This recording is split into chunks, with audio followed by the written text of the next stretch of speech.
السلام عليكم، اهلا بكم في قناة اكلة بسيطة. النهاردة هنعمل اكلة جديدة يا رب تعجبكم.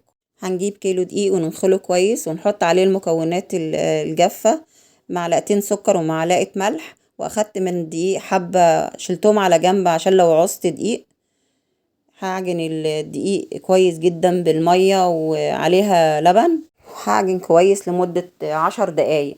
بعدين هحط معلقة خل وحوالي معلقتين زيت. نعجن العجينة تاني لحد ما تتشرب الزيت والخل، ونلمها ونحطها ببولة ونغطي عليها كويس. البولة دي مرشوش عليها دقيق عشان ما تلزقش، ونغطي العجينة ونسيبها ترتاح ونكمل بقية الوصفة. اجيب بصل بودر وتوم بودر وفلفل اسمر وملح وحبة كمون شوية صغيرة، واحط على دقيق وحبة مية واقلبها واقلب لحد ما يبقى عندي خليط متماسك. لو لقيتها تخينة جامدة يعني سميكة كده احط عليها حبة مية كمان واقلبها عشان ما تبقاش مكلكعة ولا اي حاجة. بعدين ازودها شوية، لقيتها تخينة شوية جيت مزودها حبة مية وقلبتها تاني. الفراخ ديت انا متبلاها من امبارح وكنت حطاها في التلاجة. هسيب الخليط دون يرتاح شوية على جنب. قلب الفراخ في الخليط كويس، وبعدين نحط زيت على النار حبة كويسين يعني. وبعدين الدقيق ده يا جماعة عليه نفس توابل اللي انا متبلة بيها الفراخ امبارح والتوابل اللي في الخليط. هنحطهم واحدة واحدة كده، نحطها في الدقيق دوت ونركنها على جنب شوية.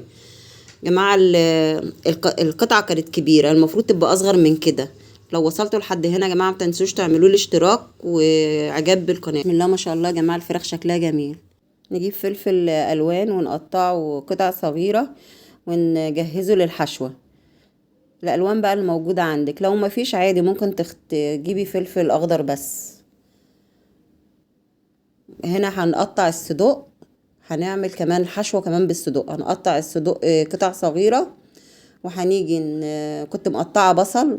حطيت البصل في حبة زيت شوية صغيرة، ما بنكترش يا جماعة الزيت ولا السمن ولا الحاجات دي، حبة صغيرة على قد ما تتبل البصلة. نحط الصدوق اسيبه يتشوح شوية، وبعدين احط عليه الفلفل الالوان واديله تقليبتين كده واسيبه على النار شوية.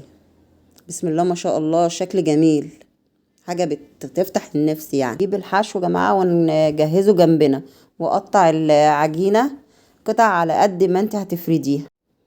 قطعت العجينة وطلع كيلو حوالي، عمل 6 وواحدة صغيرة بس انا كبرتها بعد شوية يعني. انا فردت العجينة رقيق جدا، وبعدين رشيت عليها سمنة كأني بعمل فطير، وتنيت حتة وهحط الحشوة هنا عشان تبقى في قاعدة تحت. حطيت فلفل الوان وحطيت قطع الفراخ وجبنه شيدر وجبنه موزاريلا، وهحشيها كويس يا جماعه واقفل عليها من الجناب وهلفها رول،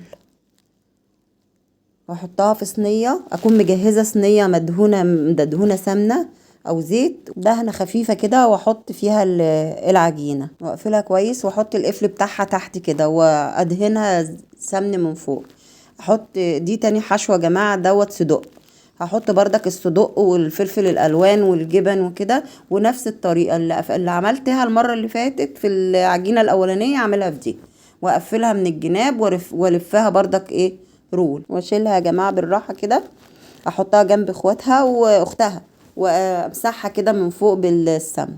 ودي شكلها النهائي لما طلعت من الفرن. الفرن ده انا مولعاه قبل ما احطها بربع ساعه على درجه حراره 220. وديت شكلها النهائي. بسم الله ما شاء الله، شكلها جميل. انا كنت حاطه فيها جبنه موزاريلا كتير بس ولا اتحركت من مكانها. قدمتها يا جماعه مع شيبسي ومخلل خيار وطماطم مقطعه شرايح، وده شكلها النهائي يا جماعه. وبألف هنا وشفا، واشوفكم ان شاء الله في وصفه جديده.